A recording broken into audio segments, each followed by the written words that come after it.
In this lecture, we'll be demonstrating to you the dimensionless formulation of fluid flow problems. So, my learning objectives in this lecture are we will introduce to you the concept of dimensionless variables, and then next we will learn how to convert the Navier-Stokes equations that we have derived earlier to dimensionless forms. So because these Navier-Stokes equations, they contain variables which are all dimensional.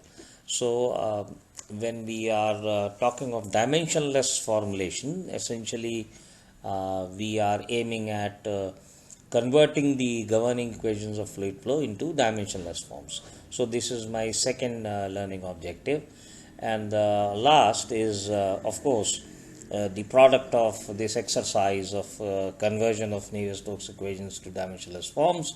What is the product?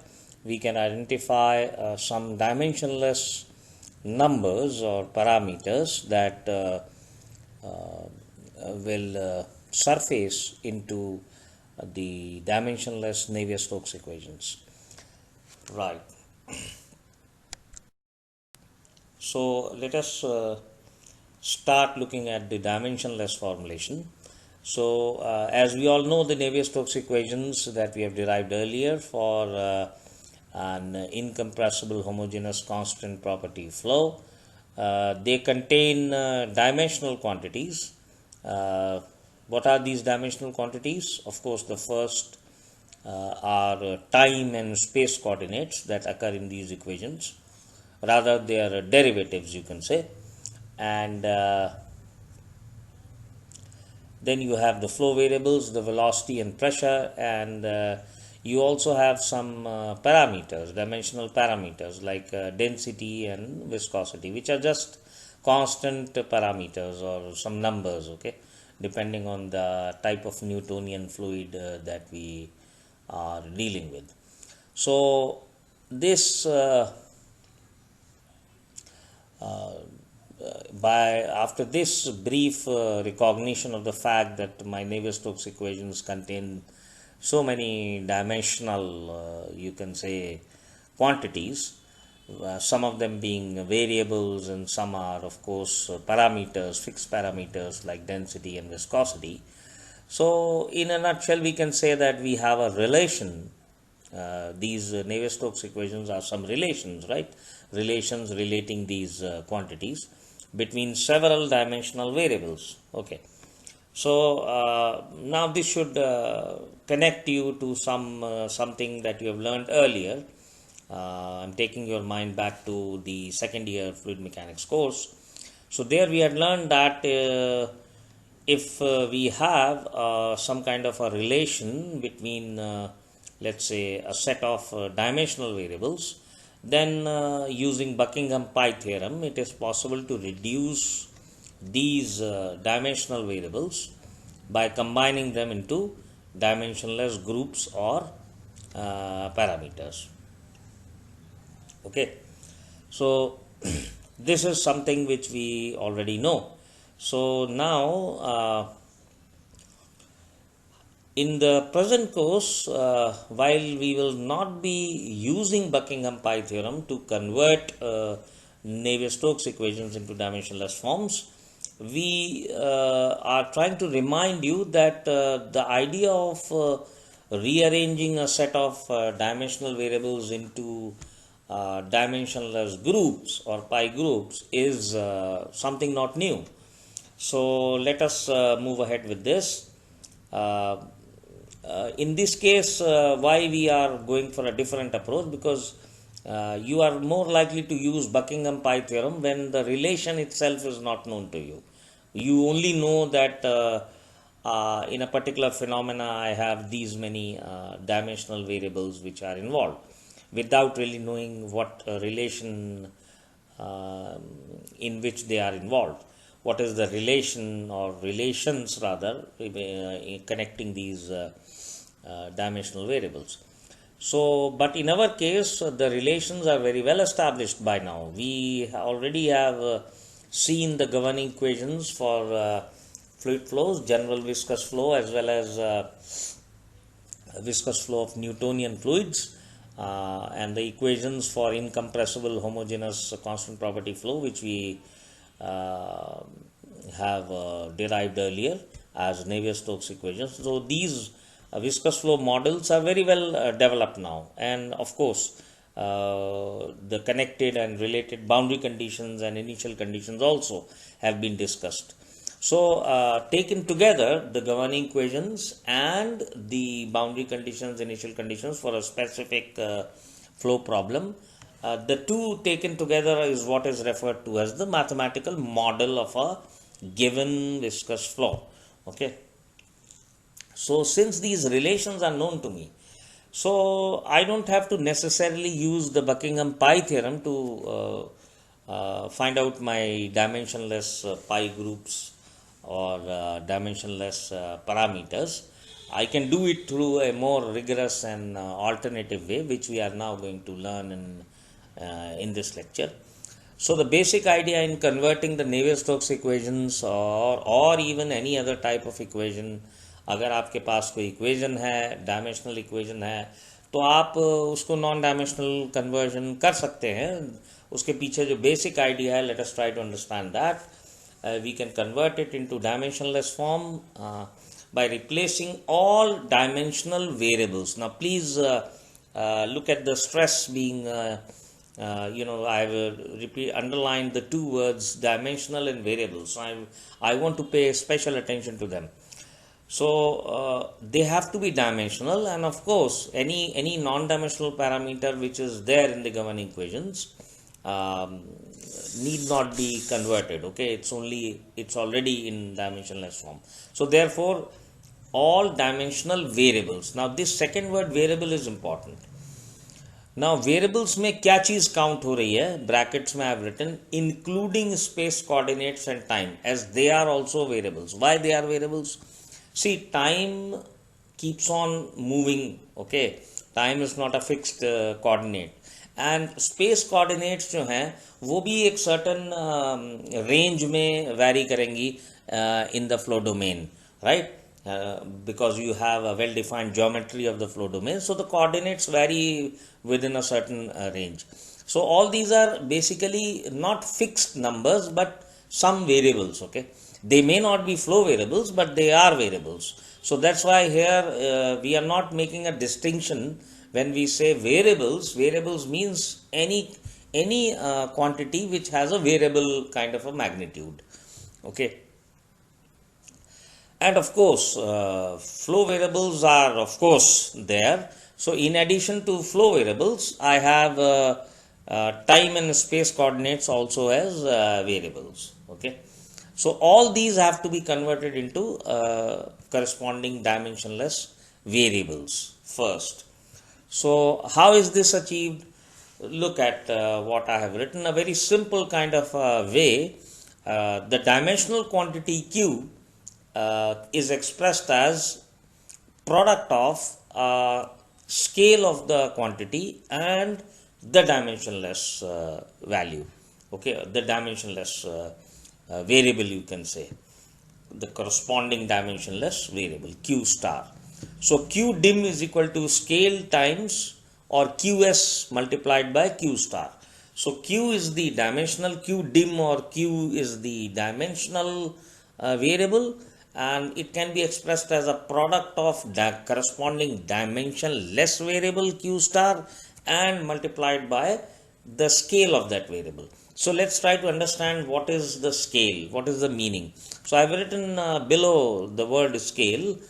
What is it? It is the order of magnitude that you expect for that variable. Okay, means जो भी variable आप deal कर रहे हैं, for example suppose velocity की बात कर रहे हैं, तो there will be, because the problem that you are considering, we will have some idea of the problem that we are dealing with, and therefore from that some idea we can always have some idea that okay, my fluid velocities will be lying in this range. Okay, So the order of magnitude of the velocities would be to some extent or to a large extent known. Okay. Similar is the idea with the, you can say, these space coordinates. Because of the defined nature of the geometry, we would be knowing that the various coordinates are going to vary within these ranges. So the again the order of magnitudes of those space coordinates would be known. So हमें यहाँ पे कोई exact magnitude नहीं चाहिए, this is important. I am only stressing upon order of magnitude. तो आपको एक typical order चाहिए, है ना. An example below will clear this idea of scale.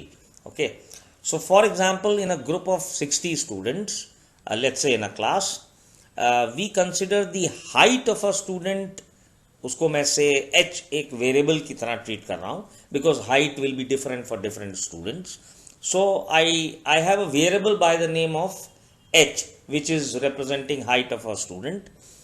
Now if I want to, since this is a dimensional variable, because the heights will be, let's say, in like 1.6 meters, 1.65 meters, 1.58 meters, 1.7 meters. So if somebody is very tall, 1.8 meters, like that. So now notice what I have written. If I were to apply that q dim is equal to qs q star, the way that we have converted my dimensional quantity into dimensionless quantity q star, I can write here as h is equal to, again, the scale of the heights and multiplied by the dimensionless height variable h star. Now here we know that whatever be the scenario, the heights of will have a typical order. Okay, so typical order would be, let's say, it won't be lesser than 1 meter. Definitely, of course, heights will be, in fact, even 1.5 से भी नीचे शायद reality में ना हो. But typically, since we need only the order, so we can say it is between 1 meter to 1.8 meter, or even, let's say, 1 meter to 2 meter. We can, because we are just talking of the order. So order तो 1 से 2 के बीच में बोला जा सकता है. Okay, so order is this. So I can choose any scale between this range. Okay, so 1 meter, 1. So I have just written HS as 1.5 meters. So I am allowed to choose this scale. Somebody can choose another scale also, 1.7, 1.8, or any other between this range. So that's the idea of a scale. Okay, right. Now let us consider the equations themselves, so that we can move ahead with transforming them or converting them into dimensionless forms. So these are my Navier-Stokes equations. By now you are familiar with them, so we don't need to mention anything here. And of course they are for incompressible homogeneous constant property flow, and of course I am talking of Newtonian fluids. So the space coordinates are present in this equation. You are not seeing them because of the del operator, hai na? The space coordinates are actually lying hidden in the del operator. So let me write the del operator with its general definition, ei cap 1 over hi del xi, which has a more general form, ei cap del si. This is also talked about in my mathematics handouts and sheets, so you can refer to them. Basically hi del xi जो है वो hi को अगर absorb कर दें coordinate के साथ, तो lengths of displacement vectors along different coordinate directions, this is what you get. So hi are exactly the stretching factors or along different coordinate directions. So basically delta si या del si, what does it represent? It represents lengths of infinitesimal displacement vectors along different coordinate directions. अगर आप space में एक infinitesimal displacement vector लेते हैं किसी भी point पे, तो उसके जो कंपोनेंट्स आते हैं डिफरेंट कोऑर्डिनेट डायरेक्शन में, ये एग्जैक्टली वही है. So lengths of infinitesimal displacement vectors along different coordinate directions. Now, what are the steps involved in converting Navier-Stokes equations in dimensionless form? So the first step is to identify the variables. The variables are, of course, you can put them into two categories: flow variables, and of course the other group is space and time, which are independent sort of coordinates on which everything else is dependent, and choose the corresponding scale. So I have to identify my variables, and all variables have to be converted into dimensionless variables. So as you know by now, I need to choose the scales of each of the variables. So I have to choose the corresponding scales. Now once I do so, let's say I am doing it symbolically here. So for any space displacement like del si or del si, del xi, whatever these space coordinates are, partial derivatives with respect to these coordinates, these represents some kind of a displacement in space, okay, because you are changing the you are monitoring the change of a quantity as you change the space coordinate. So changing the space coordinate is equivalent to saying that I am displacing myself in space in specific coordinate direction.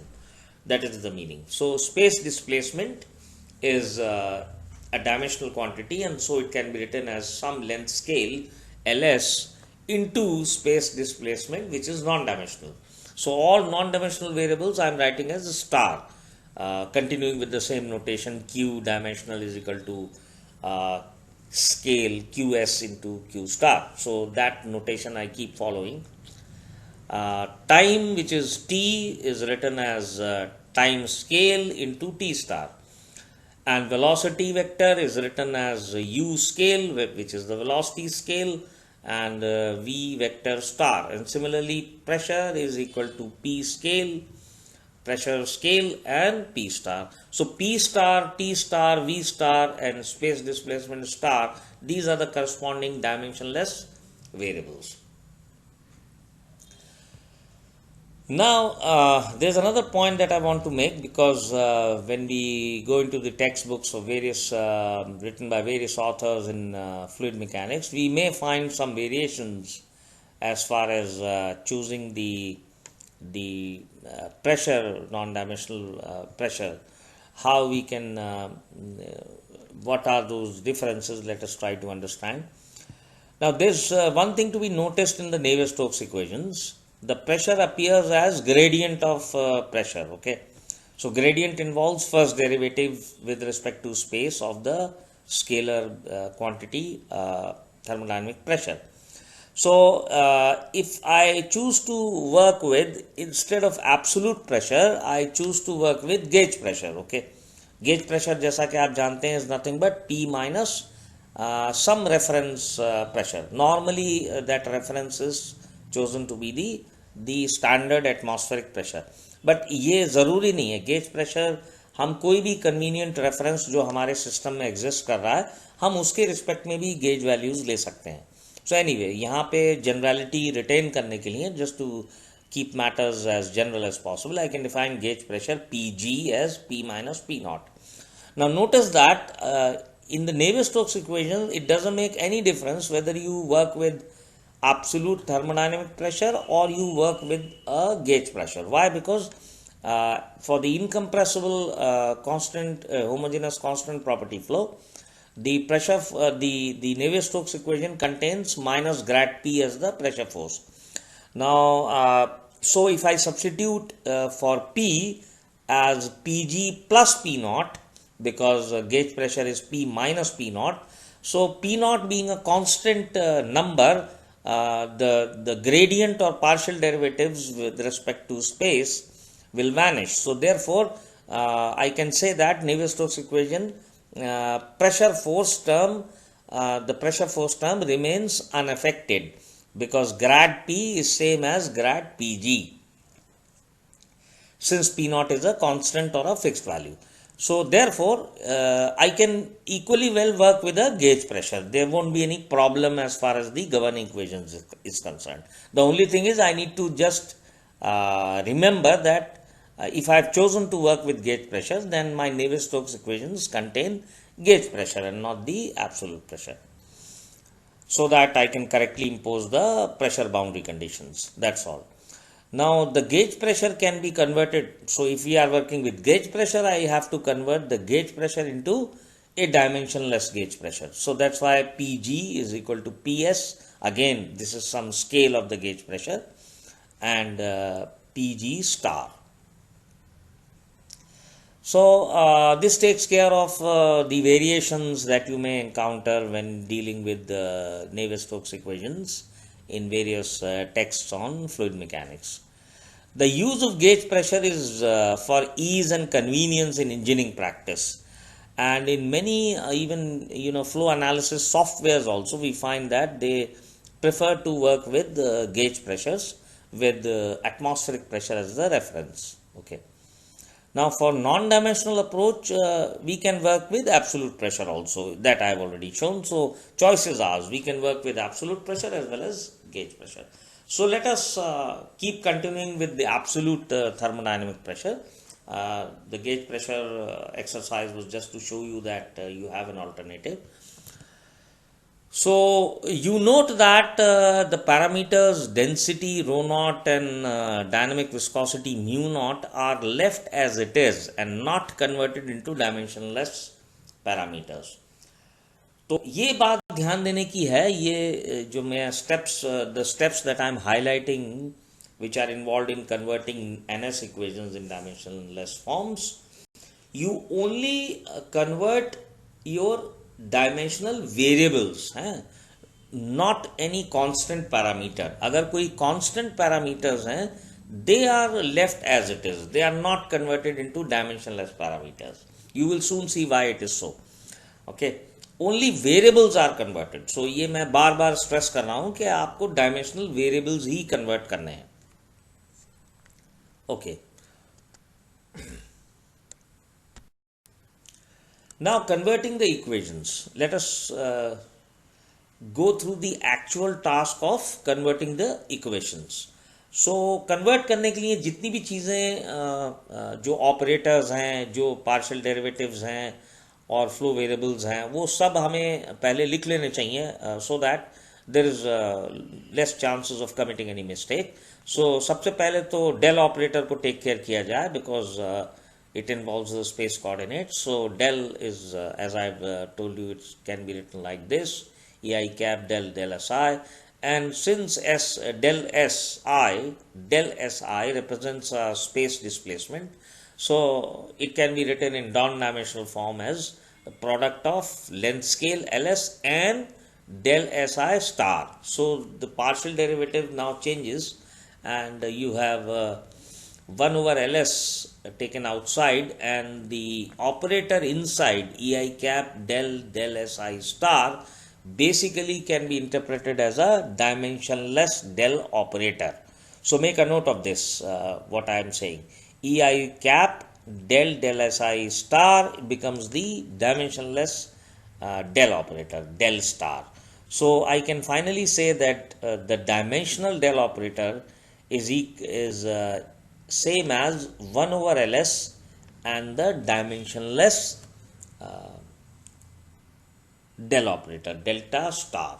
So the scale of this operator is 1 over ls. Now the Laplacian operator, basically del square is nothing but del dot del, so it's like del involved in dot product with itself.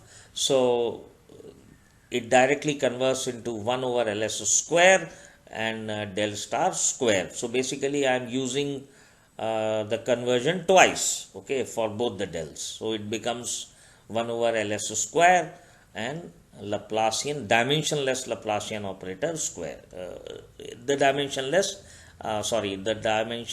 Laplacian operator. So dimensional Laplacian operator is equal to 1 over ls square into the dimensionless Laplacian operator. So दोनों Laplacian operators इस तरह से related हैं, और scale जो है वो 1 over ls square हो गया basically. Okay, now coming to the partial derivative with time, del over del t, this can be written as again del t, उसका scale ts हो गया, so 1 over ts and del over del t star. So this partial derivative has a scale of 1 over ts. And now, so all these scales are just written symbolically without actually bothering at this stage के किसी viscous flow problem में हम इन scales को कैसे choose करेंगे. We'll discuss that later on. First, the job is to just go through the exercise of the conversion. Okay. So vector velocity V I've already discussed, US V vector star, and P is equal to P star. So I'm going ahead with the absolute thermodynamic pressure, not working with gauge values. And so now continuity equation del dot V, let us convert it. So when we convert, so the del operator is written in terms of del star and velocity is written in terms of V star. And since US and LS are just orders or numbers only, and order of magnitude hai these scales, so they are just numbers, so they can just be taken outside the del operator. So US by LS and non-dimensional divergence of the non-dimensional velocity. So you can say del star dot V vector star. So it's the divergence in the non-dimensional sense of non-dimensional velocity, you can say fluid velocity. So now since and the quantity is equal to 0, so it means that since US upon LS cannot be 0 because they are just some fixed scales and numbers.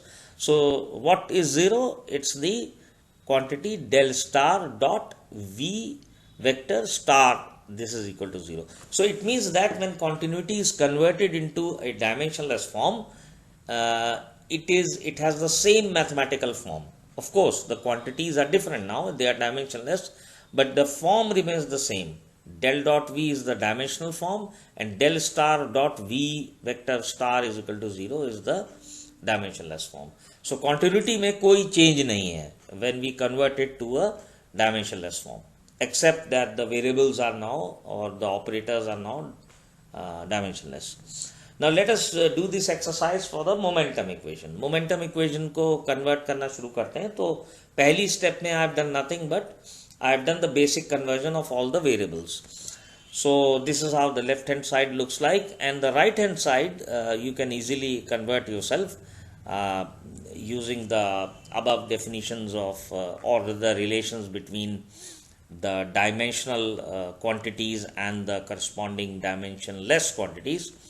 इसमें जो ध्यान देने की बात है वो body force मैंने assume कर लिए कि that's only due to gravity. That's because I want to just illustrate the conversion and everything, and I don't want to complicate matters at this stage by considering a body force which is, let's say, dependent on some flow variable.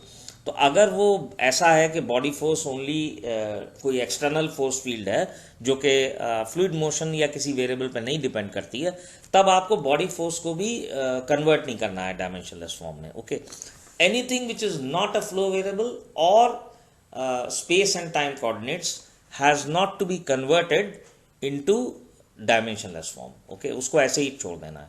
तो इसीलिए gravity vector is just written like that only. और अगर कोई जैसे Lawrence force या इस तरह का मैग्नेटो हाइड्रोडायनेमिक कोई आपका विस्कस फ्लो है जो आप देख रहे हैं जिसमें कि इलेक्ट्रिक मैग्नेटिक फील्ड्स भी हैं, तो फिर वो लॉरेंस फोर्स वगैरह जो हैं वो क्योंकि फ्लूइड वेलोसिटी पे डिपेंड करती हैं, तो फिर उनको भी हमें बॉडी फोर्सेस को non dimensional conversion we have to do. Okay, so with this I move ahead. So now I need to just rearrange a little bit, do a little bit of simplification. So as you can see, I have taken outside US square by LS, which is actually present as a coefficient of the convective term. So I have taken it outside. So I have with the local acceleration I get this term LS over TS US, and on the right hand side I leave everything untouched for the time being, and then I divide by rho naught US square by LS. So I'm then I get a most simplified form that I get for the Navier-Stokes equation converted into dimensionless form, that is momentum equation converted into a dimensionless form. So I have LS by TS US and of course the local acceleration in dimensionless form plus the convective acceleration in dimensionless form equal to ls by us square and of course g vector minus ps over rho naught us square, then the dimensionless pressure force plus mu naught over rho naught us ls and the dimensionless viscous force del star square v vector star. Now let us take it further. Take the gravity vector as g times a unit vector along gravity direction. So gravity जिस direction में भी है, अब वो ज़रूरी नहीं है कि आप हमेशा z direction में ही लें. So in general, let us talk in terms of just representing the vector as a magnitude and a unit vector which is along gravity. So ig cap is that vector. So I can write my g vector in this way, and then I have the final version of my converted momentum equation, and this I want to highlight 4 groups of parameters here, which are of course scale parameters because they are dependent on length scales, velocity scales, time scales, and they are also having these fixed parameters rho naught mu naught, ये सब भी इनमें शामिल हैं. तो 4 ऐसे मुझे groups नज़र आ रहे हैं जिनमें स्केल्स हैं या फिर प्रॉब्लम के पैरामीटर्स हैं, जैसे जी है, ग्रेविटेशनल एक्सेलरेशन है, rho naught mu naught. So these 4 groups I have highlighted with a wavy red line. Now these are 4 dimensionless parameters. These 4 groups are to be recognized as 4 dimensionless parameters in the momentum equation. So I am calling them as pi 1, pi 2, pi 3 and pi 4. जैसे कि आप pi groups, dimensionless groups पहले भी second year में used to हैं. So I try to use the same kind of a notation here. तो पाई 1 मैं बोल रहा हूँ ls over T S U S को, ये कहाँ पे अकर करता है, ये लोकल एक्सेलरेशन के साथ है. फिर उसके बाद सेकंड ग्रुप जो है वो ग्रेविटेशनल एक्सेलरेशन के साथ है, G L S over U S square. I am calling it as pi 2. Okay, so this is the term that you get for the body force dimensionless momentum equation में. And I have the third pi group which is with the pressure force. This is Ps over rho naught us square. And finally the last pi group which is with the viscous force mu naught over rho naught us ls. So these are the 4 dimensionless parameters, you can say, or pi groups which sort of appear in my momentum equation when I convert it into a dimensionless equation. Now let us understand what do these pi groups mean to us and what kind of inferences and importance we can attach to them. Okay, first thing that you need to recognize is that pi 1 plays a role only when dealing with unsteady flows, क्योंकि वो local acceleration के साथ है, del v star del t star. So we can safely say that if I am dealing with unsteady flows, then and only then pi 1 will play a role. And because if I write the equation for steady flow, so that term goes to 0 and therefore pi 1 vanishes. So either I am dealing with unsteady flows or I am performing a transient analysis of a steady flow. तो देखिए broadly speaking 2 तरह के unsteady flows हो सकते हैं. एक तो वो फ्लोज जो कि इनहेरेंटली अनस्टेडी हैं, okay, I will talk about them later on. और एक वो फ्लोज हो सकते हैं जो बेसिकली एक स्टार्टअप से, एक ट्रांजिएंट स्टार्टअप से gradually approach the steady state. So if one is interested in tracing there history, how fast the steady state is approached, how slowly it is approaching the steady state, what exactly is the rate at which the steady state is obtained, then I'll have to perform a transient analysis. Even though I want to analyze a steady flow, but since I want to see that once I start the flow, how much time it takes to reach the steady state, I have to include the time rate of change term in the Navier-Stokes equations. So either I am doing a unsteady flow, I am tackling a unsteady flow, or I am dealing with a unsteady flow, or I am doing a transient analysis of a steady flow. In both situations, I have to retain the unsteady term in the momentum equation, and once I retain it, pi 1 will play a role because pi 1 is attached to that local acceleration term. Now I've mentioned here that मतलब जो unsteady flow की हम बात कर रहे हैं, unsteady flows can be broadly speaking in a nutshell I can say here कि I can put them into two categories further. What are those two categories? One is unsteady flow because of some unsteady forcing. So I have underlined this word unsteady forcing. Meaning ये है कि जो flow है उसमें कोई force या कोई ताकत ऐसी है जो कि उसको स्टेडी नहीं होने देती, वो परमानेंटली वो फोर्स इटसेल्फ ही अनस्टेडी है in nature. Okay, I can give examples later on, but first you try to understand that there is some force in the flow which is itself not steady. So unsteady forcing अगर है, वो boundary conditions भी हो सकती हैं. I will give examples later on. But time being, you just understand that if there is an unsteady forcing, then it will not allow the flow to become steady. Okay. मैंने नीचे एक hint भी दे रखी है कि generally periodic, generally जो हमें applications में अनस्टेडी फोर्सिंग्स मिलती हैं वो पीरियोडिक टाइप की होती हैं, मतलब ऐसी फोर्सेस जो पीरियोडिकली ऑसिलेट कर रही हैं. तो उनका एक अपना एक टाइम पीरियड होता है which I have written as TF. TF means some period of the unsteady forcing. Okay, periodic unsteady forcing, उसका एक टाइम पीरियड लेट्स से ले लेते हैं TF. और दूसरी जो कैटेगरी है अनस्टेडी फ्लोज की, that is a very complex and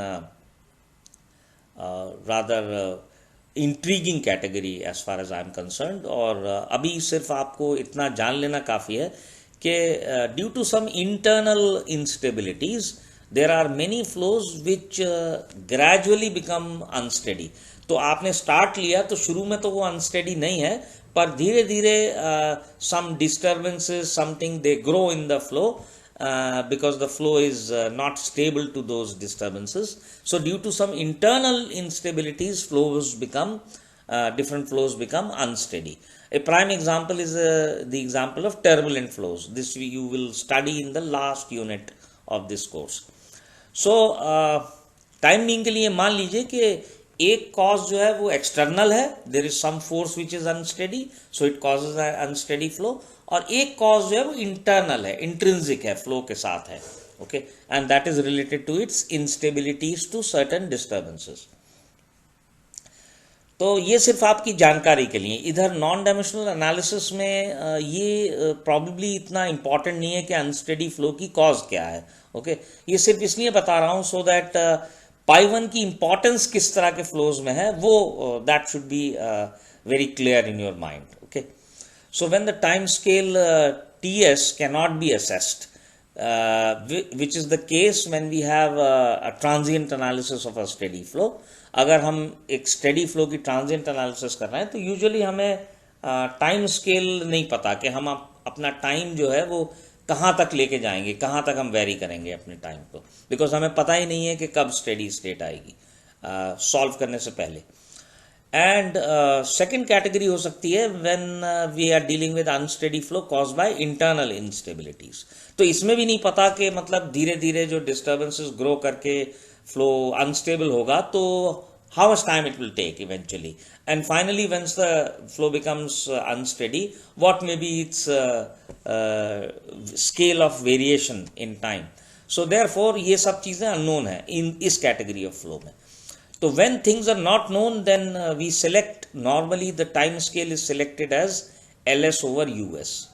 So this is something, ये जो discussion हो रहा था ये finally it boils down to how we can select the time scale TS. okay, सो ये जो अभी जो इतना डिस्कशन हुआ टाइप्स ऑफ अनस्टेडी फ्लोज और ये इवेंचुअली एक हमें हिंट देता है, एक गाइडलाइन प्रोवाइड करता है how to select the time scale. So time scale is LS over US, which is the residence time scale. Also I call it as TR.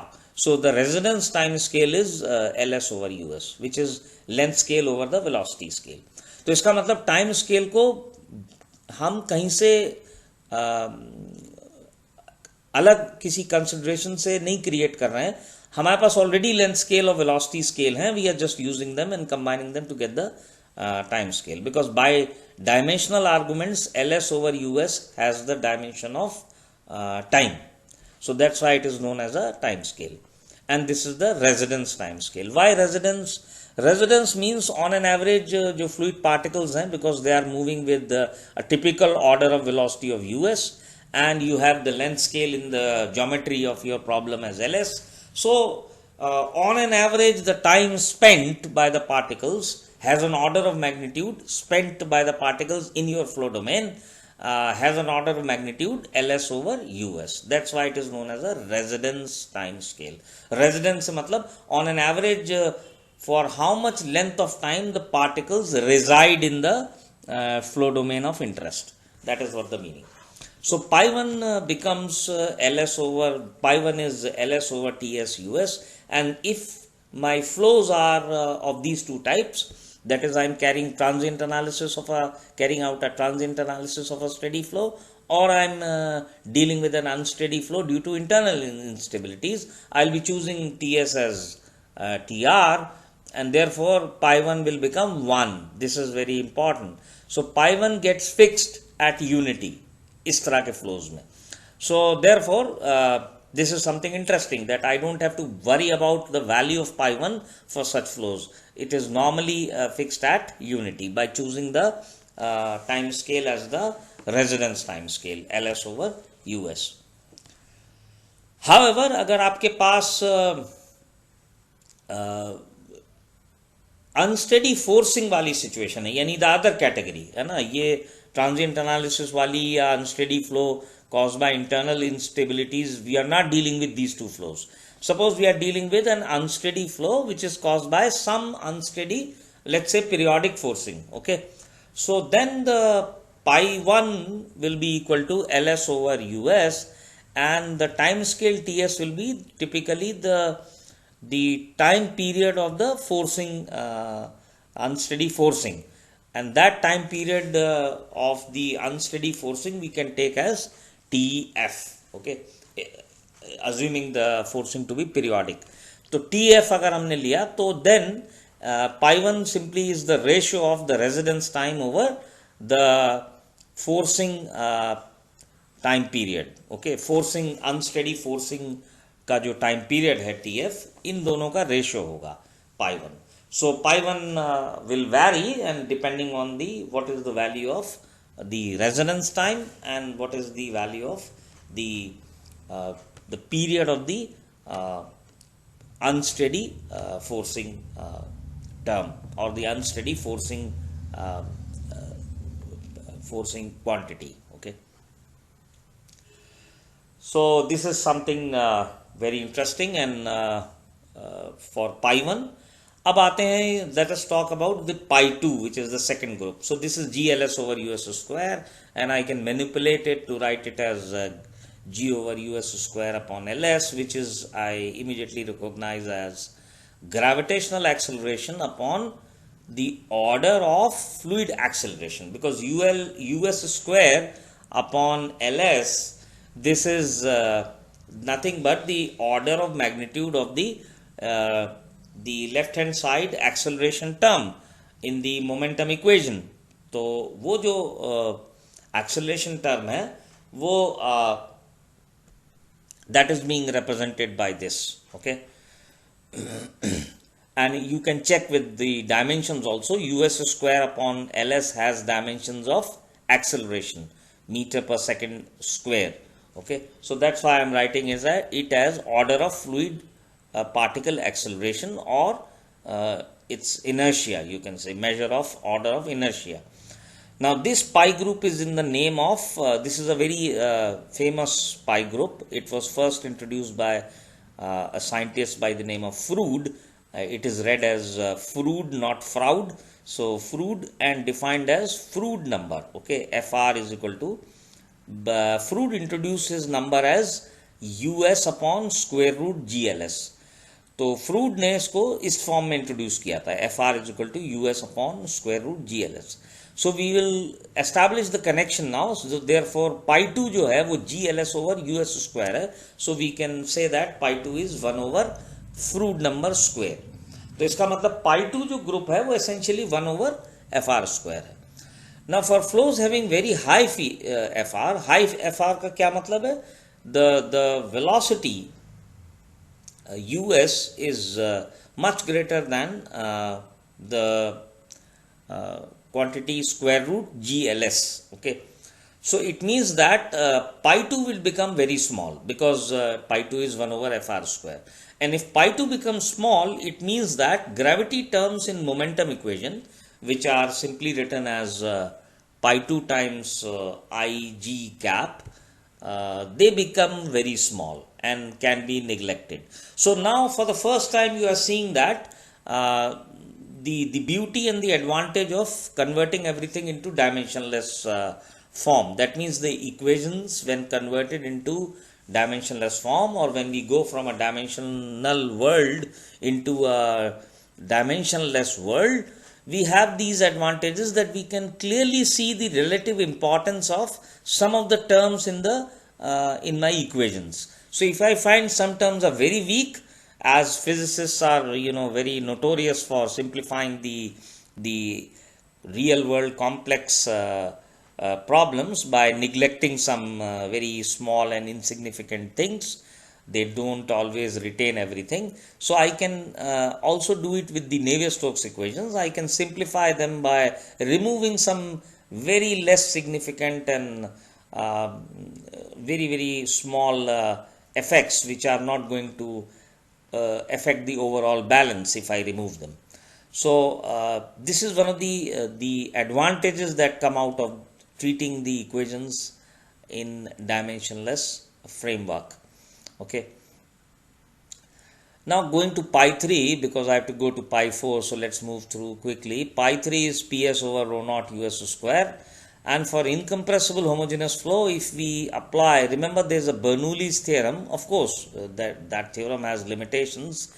You need to neglect viscous effects and certain other things like heat transfer and many other energy interactions. If you neglect all those things and you have simply a pressure and inertia and body forces involved in the dictating the physics of the flow, and so along a streamline, if we simply invoke the Bernoulli's theorem along a streamline, then we can say that changes in pressure that are experienced along a streamline have an order of rho naught us square. Why? Because we know that along a streamline, for the time being, just neglect the changes in elevation. Let's say they are not suppose very large. So you know that Bernoulli's equation for incompressible flow along a streamline is changes in pressure plus changes in half rho velocity square. This is 0. So changes balance each other. So therefore we can say that the order of magnitude of pressure changes, I am only interested in order. That's why मैंने viscous effects और बहुत सारी और चीज़ों को safely neglect करके मैं सिर्फ ऑर्डर की बात कर रहा हूँ. I don't want any accurate answer. Okay, so order can be just estimated by removing some of these effects like viscous and let's say even body forces for many flows. Okay, so along a streamline I can apply Bernoulli's theorem to say that changes in pressure have an order, or they have a order of magnitude which should be comparable to the order of the term rho naught us square. So if this is the case, then I can choose Ps as rho naught us square. Now you can see the advantage of choosing this Ps because it makes pi 3 again as unity fixed. Okay, something which happened for pi 1 also for the case of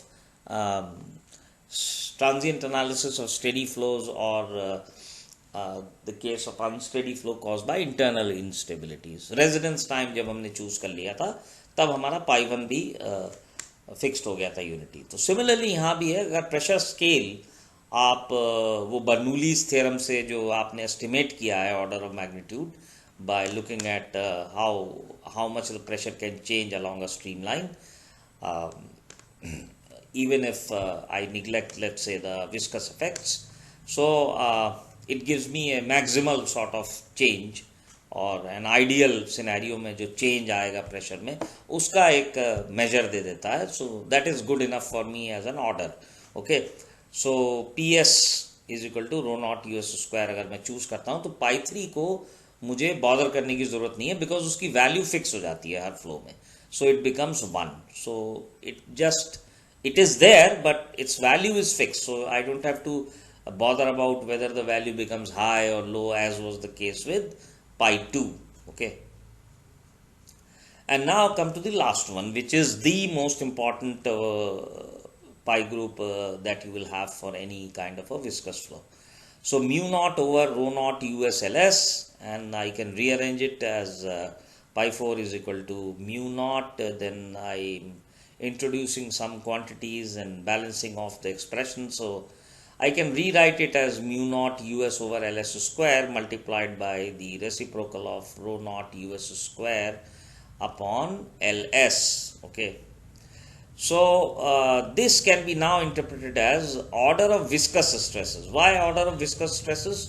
Because viscous stresses are typically mu times the velocity gradients, right? So mu times velocity gradient. So velocity would have a scale, and remember that viscous forces were found to be Laplacian of the velocity. Mu times del square v, यही तो होती है viscous force. That is all that we had derived in some of our past lectures. So incompressible homogeneous constant property flows में viscous force acting on a particle is mu naught times del square v. तो अगर उसी का और magnitude देखें तो mu naught times US over LS square, and so this is the order of viscous forces or stresses. And order of fluid acceleration or inertia. Okay, so inertia effects. So viscous effects upon inertia effects. This is what the meaning is.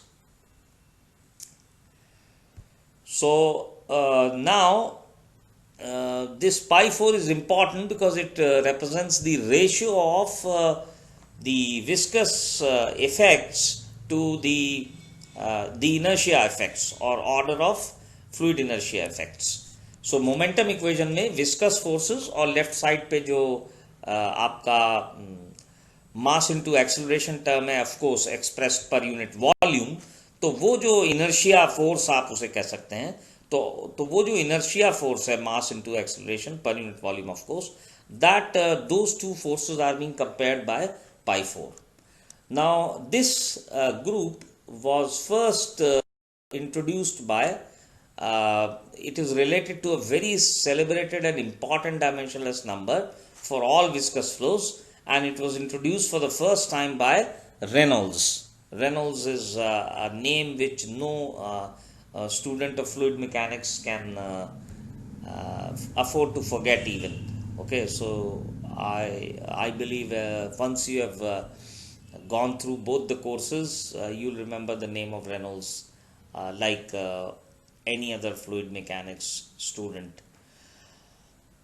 So Reynolds number was given by Reynolds himself, and he defined the number like Froude himself. He also gave a specific number which we have seen is related to pi 2. So Reynolds number gave a number like this: rho naught US LS over mu naught. And therefore my pi 4 is nothing but 1 over Re. So actually pi 4 is the ratio of inertia to viscous effects. Okay, because Reynolds number is the ratio of viscous forces to inertia forces. Now as Re becomes small, now since Re is not a fixed number, okay, it depends on the velocity scale and length scale in addition to the fluid properties rho naught and mu naught. So it would vary depending on the length scale of the problem and velocity scale of the problem. Now as Re becomes small, the flow experiences very large effects of viscosity. Why? Because Re is defined as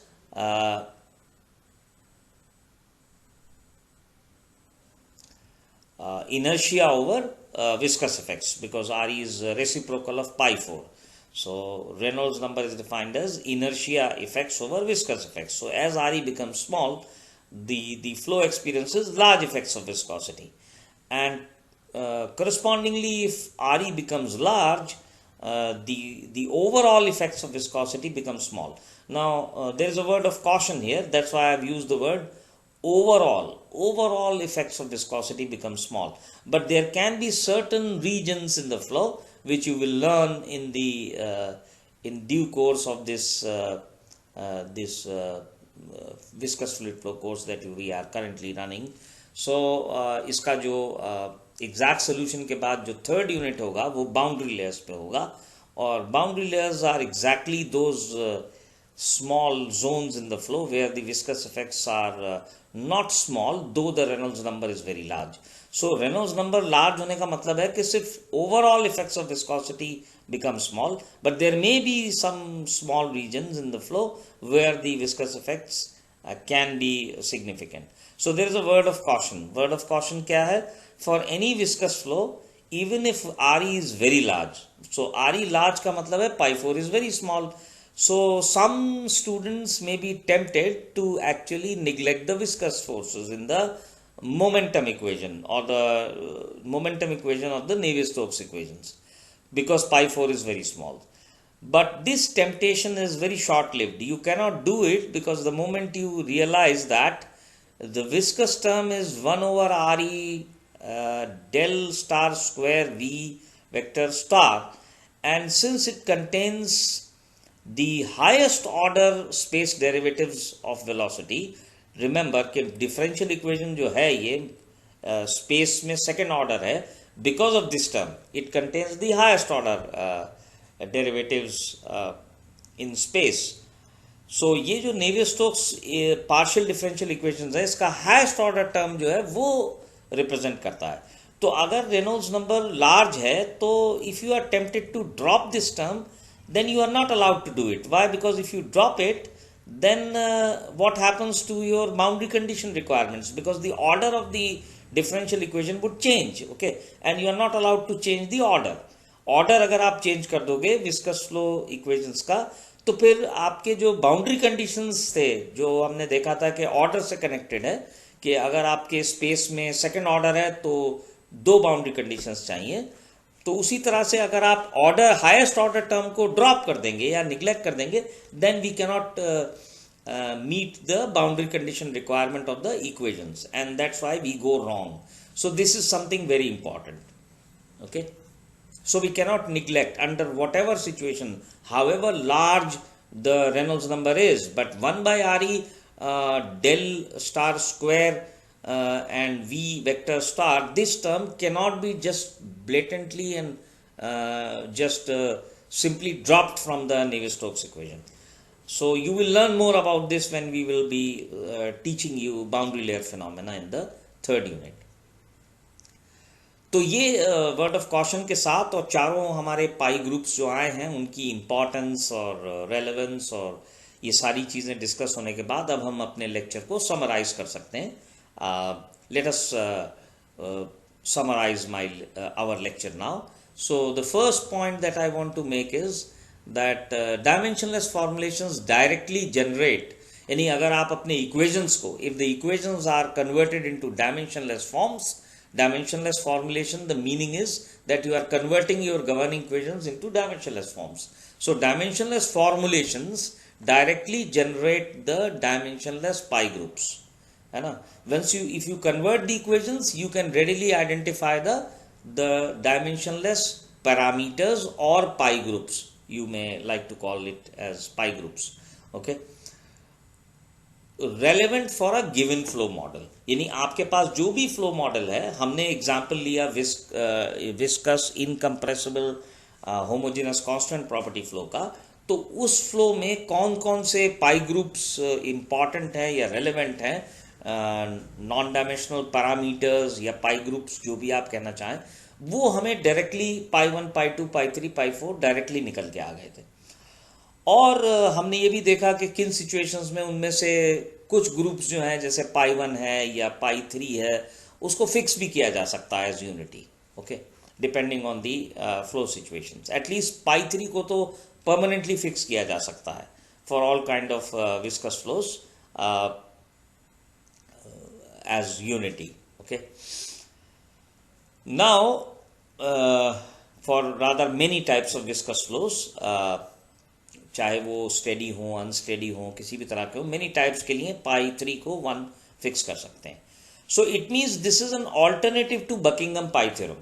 तो जो हमने second year में Buckingham pi theorem वाला approach we have studied, and that was the approach taught to us for converting any set of dimensional variables into the number of dimensionless pi groups without really bothering to know about the relations involving those groups. So because उस time पे हमने कोई viscous flow की relations develop करी थी, so pi group was Buckingham pi theorem was the only way और all available to convert into the dimensionless forms and identify the relevant dimensionless parameters or pi groups. But now, since we know the equations, now we have an alternative to Buckingham pi theorem. So that's why first point is that we have a different approach to identifying the dimensionless parameters or numbers in a given flow model. This is the crux of the lecture. Okay, and as I have written in red, Buckingham pi theorem is useful if the governing equations themselves are not known. So that's where the real utility of Buckingham pi theorem is. कि अगर आपको equations वगैरह ही नहीं मालूम है, relations ही नहीं मालूम है, तब आप pi theorem को use कर सकते हैं. Otherwise, it's always advisable to follow the route that we have discussed in today's lecture. Now, second point is, and the last point in the summary is, that the relative importance of various terms in Navier-Stokes equations can be judged by the magnitude of the various pi groups or dimensionless parameters involved. So this I had also discussed in this lecture कि जहाँ पे let's say fruit number high है तो फिर आप gravitational effects को weak मानते हुए neglect कर सकते हैं. इसी तरह से आपका रेनॉल्ड्स नंबर के साथ भी है कि अगर रेनॉल्ड्स नंबर लो है या हाई है तो आप एटलीस्ट ये अंदाज़ा लगा सकते हैं कि इसमें ओवरऑल विस्कस इफेक्ट्स बहुत ज़्यादा होंगे या they may not be very strong और they may be overall weak. So all these things can be assessed. That is one of the important points coming out of this lecture.